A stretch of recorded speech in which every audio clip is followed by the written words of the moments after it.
فیصل علی ہیں، ان سے بات کرتے ہیں. ہلو. یہ جو آپ کے ساتھ میں نے پی ڈی ایف شیئر کیا تھا نا، اس کے لاسٹ پیج پہ جو لاسٹ پیراگراف ہے نا، وہ بھی بہت ٹیلنگ ہے، کیونکہ وہ اس پر یہ صاحب جو رائٹر ہیں وہ کہہ رہے ہیں کہ یہ بحث ہی نہیں ہے کہ یہ واقعہ کس کی طرف اشارہ کر رہا ہے. کہتا ہے یہ بحث بیکار ہے کہ یہ وہ شہد والا واقعہ ہے یا یہ ماریا کپتیا والا واقعہ ہے. ریگارڈلیس آف دا واقعہ، یہ آیات بہت بڑے بڑے سوالات اٹھاتی ہے، اور میں جس نے بھی یہ لکھا ہے بھائی، میں اس کو سلام اس وجہ سے کرتا ہوں کہ اس نے نا بڑا ایک ان بائسڈ انداز میں لکھا ہے. ذرا لاسٹ پیراگراف ذرا اس کا کھولیں، اس کو چلیں پڑھ ہی دیتا ہوں میں. کہتے جی سنن نسائی میں حضرت انس کی روایت نہ صرف حضرت ماریہ کے واقعے کا ذکر کرتی ہے بلکہ قطعی انداز میں اسے سورہ تحریم کے پس منظر سے جوڑتی ہے. گرچہ شہد کے واقعے کی روایت موجود ہے، مگر سورہ تحریم کی آیات کا خصوصی تناظر، بات کا آہنگ کا مطلب ہوتا سٹائل، بات کا آہنگ اور امہات المومنین کو دھمکی بھرے لہجے میں طلاق کی تہدید کا مطلب بھی دھمکی ہے، سب مل کر واقعے کی سنجیدگی اور سنگینی کا پتہ دیتے ہیں. اور بہرحال حضرت ماریہ کپتیا کا واقعہ شہد کھانے کے واقعے سے سنگینی میں کہیں زیادہ ہے. اچھا آگے چلیں. عصر حاضر کے ایک مبلغ و مفسر ڈاکٹر یاسر قاضی کا بھی یہ کہنا ہے کہ ابراہیم ماریہ کپتیا کا واقعہ ہی سورہ تحریم کی آیات کے مفہوم اور سیاق و سباق پر پورا اترتا ہے، کانٹیکسٹ میں پورا بیٹھتا ہے.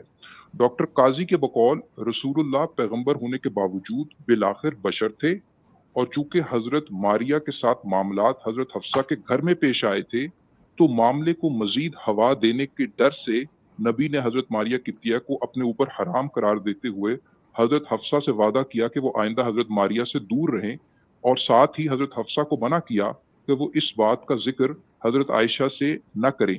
سکرول ڈاؤن کریں. جاوید احمد غامدی کا کہنا یہ ہے کہ اس سورہ مبارکہ میں گھر اور محبت کے معاملات میں کیا حدود ملوز خاطر رکھنا ضروری ہے، اس کے بارے سبق ہے.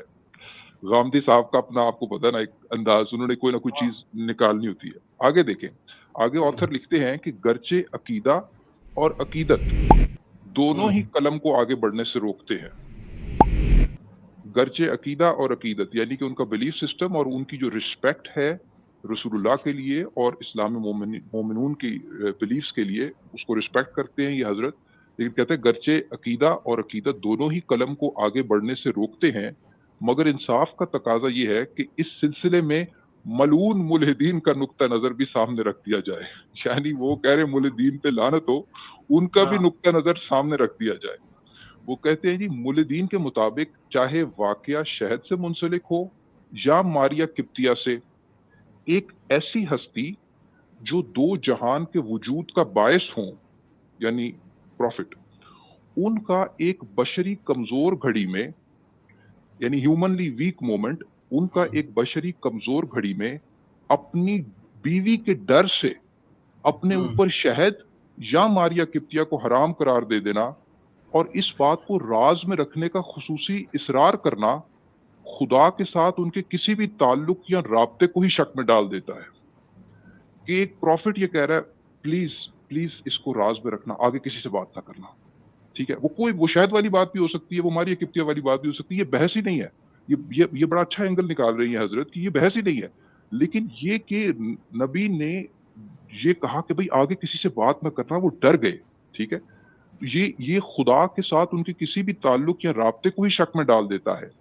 خاص طور پر جب یہ دیکھا جائے کہ سورہ تحریم ایک مدنی سورت ہے.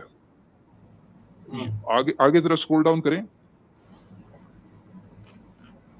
ہاں جی، وہ کہتے ہیں کہ خاص طور پر جب یہ دیکھا جائے کہ سورہ، تھوڑا سا اوپر کریں سر، وہ آخری لائن. خاص طور پر جب یہ دیکھا جائے کہ سورہ تحریم ایک مدنی سورت ہے، یعنی یہ نبوت کے کئی سال بعد کا واقعہ ہے. ملحدین کا یہ کہنا ہے کہ نبی کا یہ رویہ بالکل ویسا ہی تھا جیسا کہ کسی بھی ہزیمت و شکست سے دوچار مرد کا ہوتا. یعنی اس کا مطلب یہ ہے کہ ایک کارنر ہوا ایک مرد جو کہ جس کی سچویشن جو ہے نا، کوئی ایمبیرسنگ سچویشن میں وہ پکڑا گیا ہے.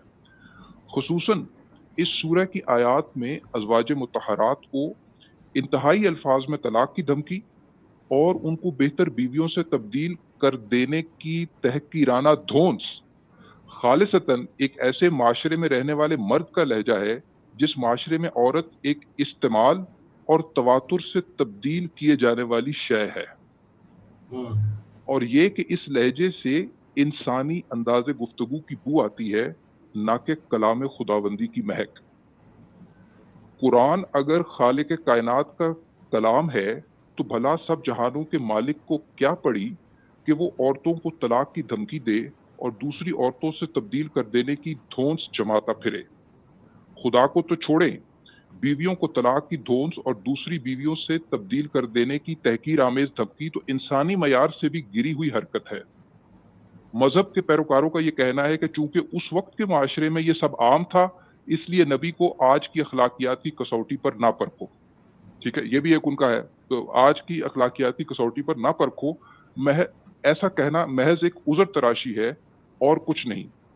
ملحدین یہاں تک لغو گوئی کر جاتے ہیں کہ نبی نے نعوذ باللہ امہات المومنین کو خوف دلانے کے لیے اور روب میں لانے کے لیے خود یہ آیات گھڑیں اور خدا کی طرف منسوب کر دی تاکہ بیویوں کو بذریعہ خوف قابو میں رکھا جا سکے اور وہ آئندہ ماریہ قبطیہ کے معاملے میں مداخلت کرنے سے باز رہے۔ ٹھیک ہے، یہ اس نے مولدین کا بھی نقطہ نظر بیان کر دیا ہے۔ اینڈ کلوزنگ ریمارکس بھی پڑھ لیتے تاکہ ان کی پوزیشن کلیئر ہو جائے۔ وہ یہ کہہ رہے ہیں کہ سورہ تحریم میں کون سے واقعے کا ذکر ہو رہا ہے، اس پر قرآن کے طالب علم تو غور کرتے رہیں گے، لیکن یہ سورہ اگر ہمیں کوئی سبق دیتی ہے تو وہ یہ ہے کہ قرآن کے صحیح فہم کے لیے ہم رسول اللہ کی احادیث مبارکہ اور سیرت طیبہ کے محتاج ہیں۔ مقدمہ جناب حدیث کے حق میں بنایا گیا۔